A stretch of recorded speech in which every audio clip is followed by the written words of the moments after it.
Hello, in this series of videos I'll show you how to control DJI Tello drone using gesture recognition. So this is a pretty popular drone because it's cheap, it's robust, it's easy to control. And also DJI, the company that released that drone, also released some information that you need to communicate with it. So there have been a few people coding around that. You have WebBoss that developed like a browser application that works just as good as the application, the official one from Tello that's on the phone. You have a few people that develop some Python's libraries. You also have DJI that release a system. It's actually a different drone that follows you around. It's called Active Tracker, I think. But yes, it's built in the drone, and it's a very expensive drone. In our case, what we're going to do is we're going to use the webcam that's on my computer, on the Mac. We're going to use it to detect movement in front of the screen, and depending on where the movement is made, a specific command will be sent to the drone.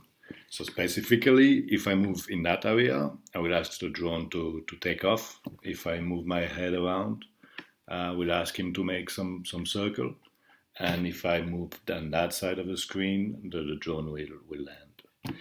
So this is the introduction, but that's the video I recorded the last, so I know it's working. I'll show you the live test right now so that you have a clear idea of what we're going to build.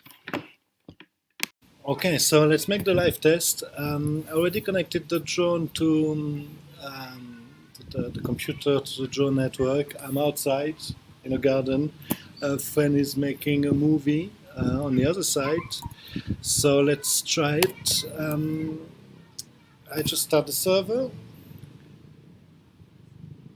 Okay, so let's try to make a takeoff. All right. Then make it move. It's moving because of my head. And let's simply land. Maybe I should wait a bit until the command ends, and it lands. All right, all good. And now we can watch the movie.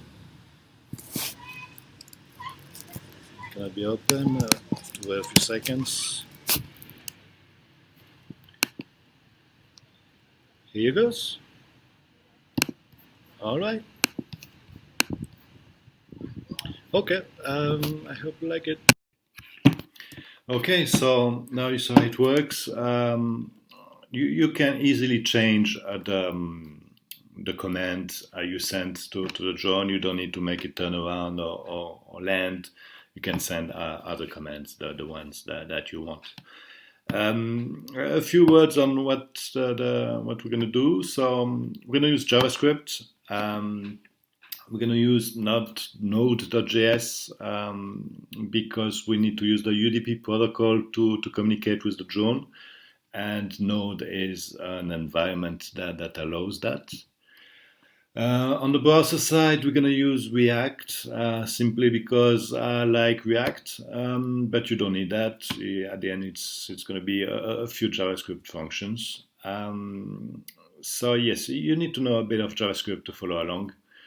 Apart from this, yes, we're not going to use any external library like that are designed specifically for just recognition or for drones. Only React and Socket.io as well, because we're going to need some WebSocket at some point. Apart from that, maybe a disclaimer. This is amateur work. So I'm doing this in my free time, so the code might not be fully optimized, but at the end, it is working. Okay, see you in the next video.